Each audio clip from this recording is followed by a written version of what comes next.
They're taking all our jobs. What qualifications do you have? None. They're taking all the qualifications as well. And it's like, God have mercy upon us.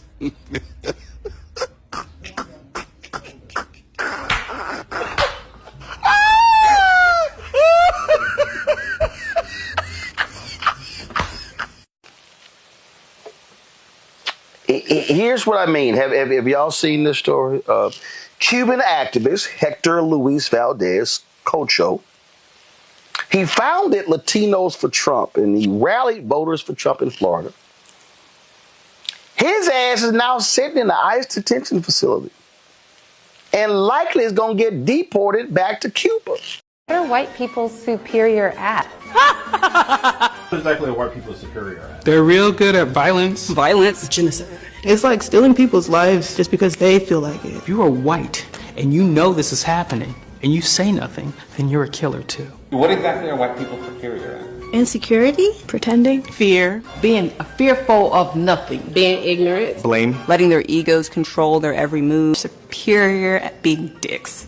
What exactly are white people superior at? oppression, Gaslighting, lack of empathy. intellectualizing oppression. Did I say oppression? What exactly are white people superior at? Taking what's not there. Taking shit. Taking our ideas. Copycatting. Gentrification. Appropriating things that do not belong to them. Taking over other people's cultures and making you believe that they invented it. Maybe they're thinking of it as repurposing. It's like recycle and repurpose.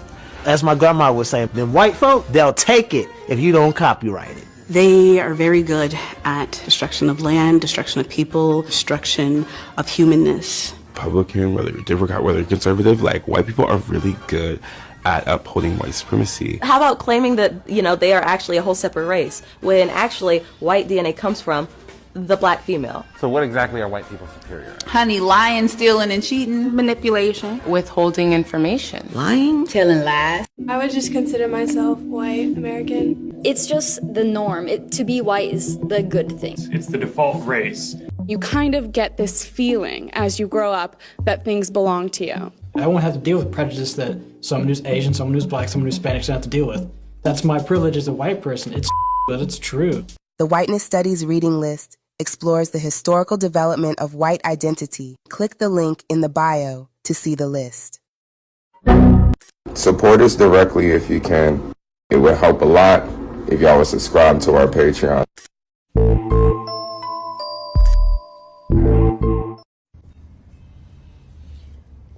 alright, I'm gonna give y'all a second to jump on.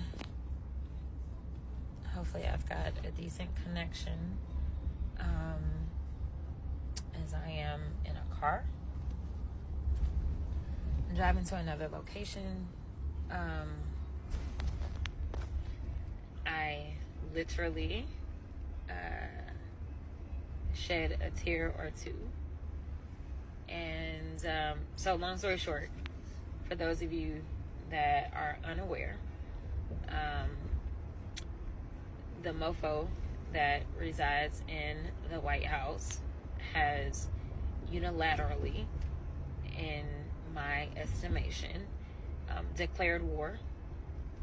We have a constitution that seemingly does not matter to this man or the people that are supposed to be advising him.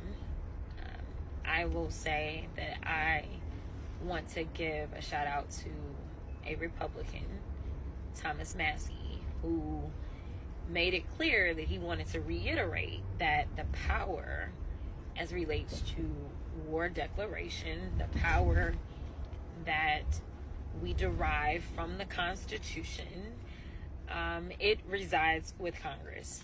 And the House is out.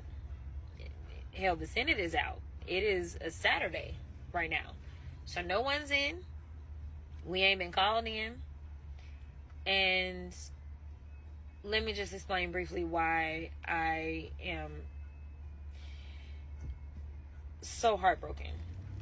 Is because I don't think a number of nations should have nuclear weapons. Like, let's just kind of level set on that. But at the same time, I wouldn't want anybody randomly just kind of coming at our throats and being like, yo, like y'all got nukes, so we just gonna, like, no. No. That is not how you deal with things. And there is a such thing as diplomacy. And we are living in this time in which there is someone who is occupying the White House who does not care about any rules, any norms, any laws, nor the Constitution. And we cannot be a civilized country if there is no law and order. So I know they may claim we law and order, blah, blah, blah. So go get the undocumented people and let's try to ship them out. Let me tell you something. They are not the people that are putting us in harm's way. It is him and his administration that is putting us in harm's way. I am telling you right now that I legitimately have had no intel whatsoever. Zero intel as a sitting member of Congress, regardless of how you feel about me, regardless of my party affiliation. No one has consulted specifically with me or anybody in my office to give us any information. And so the idea that this dude sitting in the White House, because it didn't come from Congress, so the only person that it could have come from would be him. So this is me making assumptions, and he's talking about he gonna jump on and talk about it after the fact or whatever. We are putting our loved ones as well as those in this country in harm's way, and I legitimately have no understanding of why or how. And so, hey y'all, yes, you read that correctly. Worldwide alert issued. The United States State Department has issued a global caution alert following the recent strikes in Iran. U.S. citizens are urged to exercise increased caution worldwide. And get this, the person appointed to lead U.S. terrorism prevention is none other than 22-year-old Thomas Fugate, a recent college graduate and former grocery store assistant and gardener. You cannot make this stuff up. I'm laughing to keep from crying.